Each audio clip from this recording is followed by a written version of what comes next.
Welcome to today's episode. Our guest today is Michelle McCarthy. She comes to us from Australia and she is a personal branding expert with over 15 years experience. She has a framework around personal branding that we'll talk a little bit about today. Michelle, welcome to the show. Hi, thank you for having me.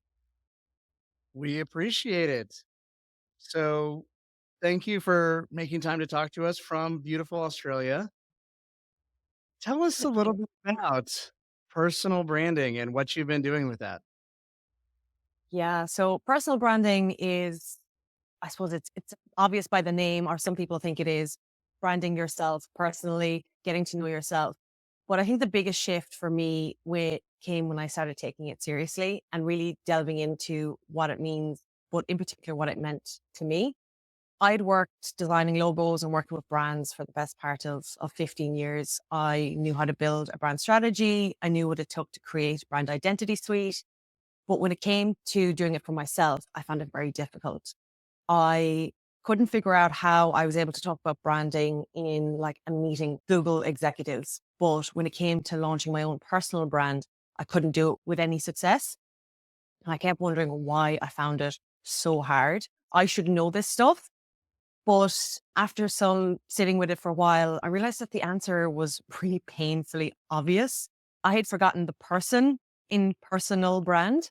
And even though I knew how to build and design enterprise brands and develop an enterprise strategy, building something from scratch is a completely different ballgame altogether. And I think one of the biggest problems that I had was that I was taking company strategies, and I see people doing this a lot, taking company strategies and applying them to my personal brand. And this filtered down to some really cringy stuff. Like I started talking about myself in the third person. I kept saying we when it was quite literally just me sitting at my kitchen table at home by myself. And I kept presenting myself as this big corporation or this big agency. And while that may work for some, it really wasn't authentic to who I am. And I think this is like the biggest problem when it comes to personal branding is a process of self-discovery, like authenticity. And I know that word gets thrown around a lot, but authenticity builds connection, builds brands, but you can't really be authentic if you don't know who you are beyond the surface level of the products and services that you sell. So in a long roundabout way, that's what personal branding is. It's about discovering who you are, accepting who you are as well, and then letting that filter through to all your marketing and your relationship building and everything that you want to do. And I find that the people who don't do it, they always seem to hold themselves back. There's always a certain ceiling. Whereas when you have discovered and integrated who you are into your brand, everything just becomes so much easier. So that makes sense. Tell us a little bit about some of the success you've had doing this with personal branding. Yeah, like I'm getting asked to do speaking gigs. I'm being asked to be on podcasts. People are asking me my opinion. I have clients that I bring through this framework that I have developed and also brought myself through it as a beta client. The success outside of people asking me for my opinion and me becoming a little bit more of a thought leader in my industry is the actual self-confidence that I have. And I think people like to just pass that off as woo and yeah, that's all really nice. But it really is the foundation for everything you want to do in business, and particularly if you want to be a thought leader and build your own personal brand. So the success, while I have some metrics, I think the biggest success change has been for me personally, where I can just show up authentically. Everything is just coming so much easier. Everything is just a natural extension of myself. And I think that is the biggest change. Is part of the self discovery being able to concisely, accurately describe who you are, what you stand for to other people so that it Mhm. doesn't come across in a weird way? So you're like, to use your example, not talking about yourself in the third person, but in an authentic way. Yeah. I think people get scared. I think it comes back to a lack of confidence. At least in my case, it definitely was. I thought I had to present myself. This was back when I was doing brand design. I was trying to position myself as this big agency, thinking that it would be really trustworthy and that's how I would build trust. But it was all like a facade. It was all, and people, I'm not sure if you're into like energetic. I'm quite into it. And whether you are or not, people can feel your energy. People know we have great BS detectors. And maybe they may not be able to verbalize or put their finger on something's off about you. And if you're not, because you're not being authentic, you're not being real, you're like terrified that they're going to realize that you don't have this big, huge branding agency. You're sitting with your laptop at your kitchen, at your like kitchen table. So while being able to communicate about who you are and the services that you sell is all really important, and we definitely do that in the framework. Getting to know yourself is also looking at the parts of yourself that you don't like and that you really hope people don't find out about and accepting them. So there's a lot of mindset work in it so that then further down the line, this stuff doesn't creep up on you and doesn't derail you and your efforts. So I think when people think of brand strategy, whether at a corporate level or personal branding level, they think of your mission, vision, values. That is absolutely in it. But it's really asking yourself and delving into what are really your values? Like really underneath, we all think we know what they are, but really delving into what is actually important to you. And then presenting that to the world in a way that attracts opportunities, attracts your dream client, and attract people that like are interested in you and what you have to say. And sorry, are more people like you building that community. It's interesting. I think that most people return the same energy to you Mhm. that you give to them. And I 100%. am definitely like that. If people interacting with me are like, "Oh, heck yeah," then I'm like, "Oh, heck yeah," in with them. And if they're Yeah. undercooking with me, I'm undercooking with them for sure. That's what comes naturally. And so Mhm. I think there's something really interesting there about if you can't give off the right energy to other people when describing who you are and what your values are, then I Mhm. think people will give you something that's off back. And that's just a really weird social dynamic that I've noticed, but I think that's out there for a majority of people, actually. I think so. I think like the whole like woo culture it's definitely in there. And I know a lot of people tend to just pass it off and go, oh, that's all like real fluffy stuff. But like we are energetic creatures. And like I said, people may not be able to verbalize, like the vibes are off, but our intuition is it's pretty strong.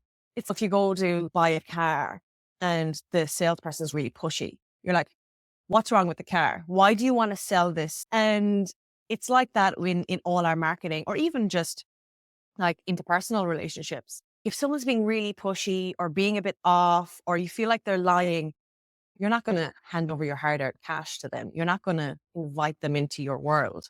So there's a lot to be said about building a brand in that way and building it congruently so that it matches. And then my favorite thing at the moment is I take celebrities as the example. I'm not massive in pop culture, but we all know who these people are. But looking at like how celebrities fall when they do something that is, we'll say, off character or off brand for them, it's because like they build these personas, but it's not who they are behind it. So if you do something that is not congruent to who you've presented out to the public, go, this is not right. We don't like this.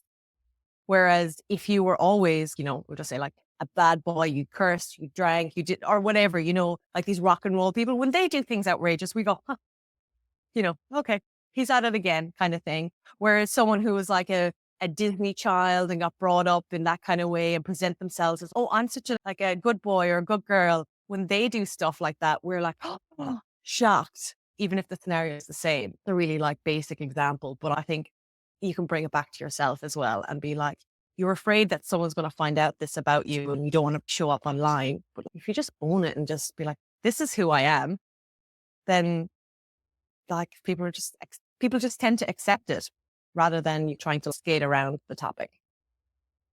Yeah, I think A big part of the advice is you have to set the example for who you are and what you do.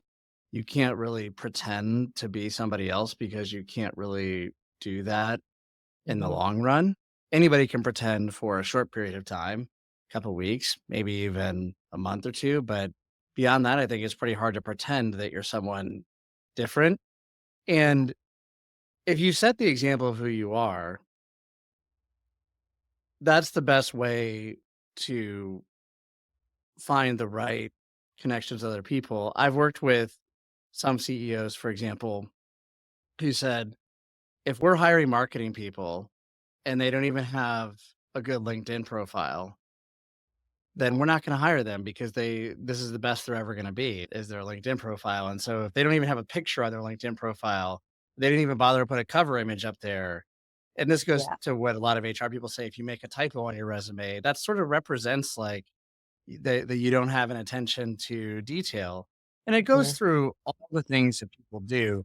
I notice, like, how do people show up for meetings?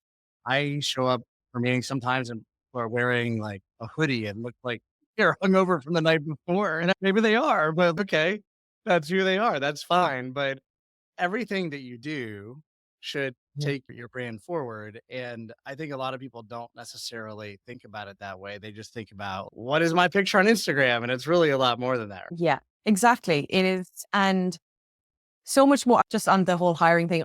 That's happened to me. I've been hiring people and like that. They don't even have a LinkedIn photo. They no cover letter, 2 sentences. And I'm like, oh, you would have been better having no cover letter than like this sloppy thrown together thing. But I think it's everything. It's not just your photo. And coming back to the pretending to be someone, it's exhausting. It is so exhausting because you're going through everything with this fine tooth comb, being like, is this on brand? Is this, I should present myself? Whereas when you have built a congruent, authentic brand, everything you can just word vomit because it's exactly who you are. And it makes everything just so much easier. It's interesting because one of my main reasons for starting this podcast is over the years as a marketing executive, when I'm building out teams of marketing people and I'm interviewing them, I would ask a key question, which is, okay, you've had X number of years experience at these previous jobs. Tell Mhm. me the 1 or 2 things that you're most proud of that you did at those jobs. And it's really interesting because a majority of people can't share something interesting. And that's how the people talk about themselves and the value that they bring to the table. I gave them a softball, and it's shocking that a majority of people couldn't knock it out of the Mhm. park and say, "These are the best things that I did. This is what I stand for, and this is what I can do for you." That's what I was looking. But what I got back a lot of times was people saying, "I was at this job, and they didn't give me budget, and they didn't give me an opportunity, Yeah. and the company was in a industry or had product problems, and they have all kinds of reasons, and those things all happen. I get it. Mhm. But when people have, let's call it 5 years experience, and they can't share anything remarkable that they've done to date, then why should someone take a chance on them in the future? And so being able to package up and talk about things that you've done that are Mhm. remarkable is one of the reasons that I started this podcast. But what I really realized is that if you look at the bell curve in companies, there's a lot of talk about the bottom 10% of people often get let go, and the top 10% of people get disproportionate rewards. Like they get promoted or they get Mhm. bigger raises or they get bigger bonuses. That's what people want, but they don't necessarily aren't willing to do the things that are required to do that. But 80% of people in the middle are on a scale of 1 to 5, get rated a 3 or medium as some companies I've worked for call it. I'm like, I really don't like calling people medium. It's Mhm. really a real bummer. You're medium. Actually, it's very similar to like they're mediocre. And so the Yeah. reality is that a majority of people aspire to be mediocre, which is unfortunate for Mhm. them because a lot of people rationalize it and they say, I don't have to do A quality work. I can be paid the same if I do C or B quality work. And that's the wrong way to think about it because if you do A quality work, you always move faster in your career. But I bring it back to personal branding just to say how you represent yourself and the work you've done and how you can share that with other people and how you can help other people going forward with what you've done is really, I think, a big part of what personal branding is that a lot of people miss that they need to be able to package their experience up in that way. Do you see that? Yeah, definitely. And I think it also comes from a lack of confidence as well. Like even when you said that question, like my brain was like, oh my God, what have I done? What have I done? Tell me something remarkable. And then like I started thinking of things, but it's the confidence behind it. Some people have done remarkable things. There are those people who are just like, yeah, I show up to work kind of people. But there are other people who do good work, who actually care, but they don't have the confidence. So that when you ask them, tell me like something amazing that you did, they're like, I don't think it's that amazing. So I'm not going to share it. Like, don't worry about it. It's not that big of a deal. So part of the work was hidden because I don't advertise this as the work that I do, but it comes true naturally, is building up that confidence when you realize that you have done amazing things and look, this is who you are and people like who you are. And like you said, we package everything up and be like, this is who you are. This is who you're going to present yourself to the world. And you are amazing and just rock those interviews or whatever keynote speaks or anything. One analogy that I've used for this that I think is very relevant to personal branding is I like to hire people who, for example, when they were in college, they were very into athletics because that tells me that they're Mm, competitive. And yeah. also in sports, there's a lot of scoring and there's a lot of statistics. And so if you ask someone, "Oh, you played football in college or university. What was the result of that?" "We won the championship and I scored 10 goals." You can quantify it pretty easily. But it Yeah. also goes to the fact that people who do that sort of thing is extracurricular and it's above and beyond the effort of people who just skate by doing the minimum that they have to do. So I think the sports is and being competitive is just one thing I found that's like an interesting analogy to it. But I have one more question, which is a lot of people that I talk to, executives, senior executives that are chief marketing Mhm. officers at my level that have work at big companies, I talk to them about personal branding and their executive brand. And a lot of them will nod and say, yeah, I'm willing to do that. But then actually, when it comes down to it, they're busy and they don't Yeah. spend time on it. And so it's an interesting dogma to me because all of those executives also want to get speaking slots. They Mhm. want to be recognized for the work they've done. They want to move forward in their career and get other opportunities in terms of things like board seats or advisory opportunities or Mhm. to get to the next level in their career. But they're actually not motivated, or maybe they don't know exactly what they need to do to build their personal brand. So, what would you advise people who are in that situation? Yeah. So these are the exact clients that I work with. There's a couple of things. One is ask yourself, is it a priority? And make it a priority. If it's something that you really want, or is it something that you think that you should do because everybody else is doing it? Because then that's not the right way. Also, it's a very daunting task.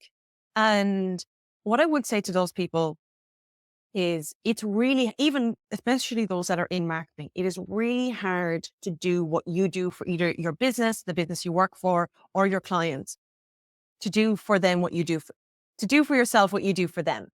So, as an example, I have built this personal branding framework.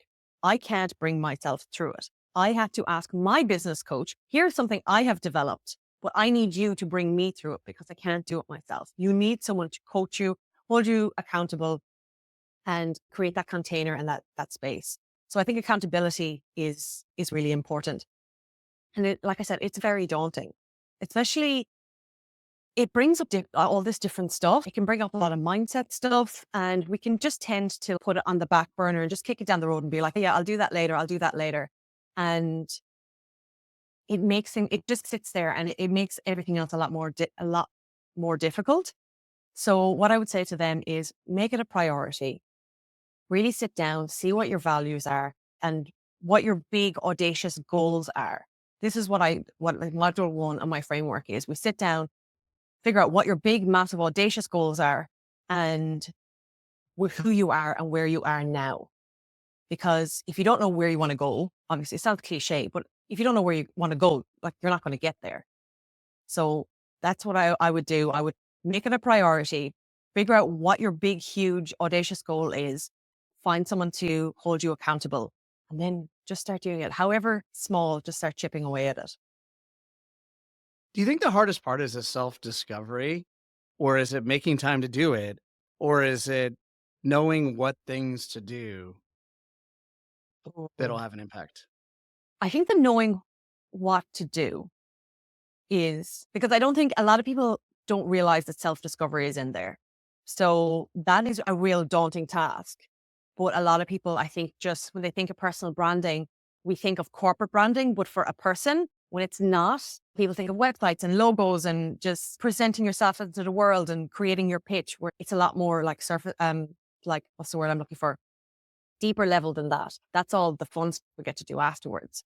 So I think really it knowing what to do. And I think everyone has an idea and they're not really sure. And they might start over here and then they bounce over here and they're not actually getting any traction. And then they're like, oh, this is too difficult. I'll do that later. Or after this project is finished, I'll get back to it. And they don't really have a system in place. And that accountability as well, I think is where it's really, really important. So it's interesting because a lot of executives I talk to, they don't know what to do and Mhm. they get certain advice or tidbits from some people. And it's maybe you should post something on LinkedIn every single day. And then that takes things off into a weird conversation. Not that there's anything wrong with that. It's just that a lot of people, they're like, I don't know what to say every day on LinkedIn. I don't have something to say every day. And Yeah. so I think that's where people, when I say they don't know what to do, is it they're like, should I like spend a lot of time applying for awards or should I go get certifications? Should I Mhm. get a new headshot? There's so many like possible things. So let me ask you one final question. This isn't to give away the secret of your framework, but if you could say, what are the most impactful things that people should do in terms of executive and personal branding? The most impactful thing is take a pause because people don't want to rush to all the things that you said, the headshots, the posting, the social media strategy, the website, the pitch, their book framework. Like this is all the stuff and they feel like they're getting somewhere. But the reason that they're spinning their wheels or they do it consistently for a while and then they stop is because they haven't done that groundwork, that grunt work. So really that's like where you really need to start. And it's so easy to just pass it over. So like the most impactful thing is really to take a pause, just be like, slow down, figure out where you are, where you're going, what you want to do, who you are. Do you like who you are? Like, I think a lot of that comes back to it as well. It's like if you don't like who you are, you're not going to present that to the world. You're going to try show up as someone that you like.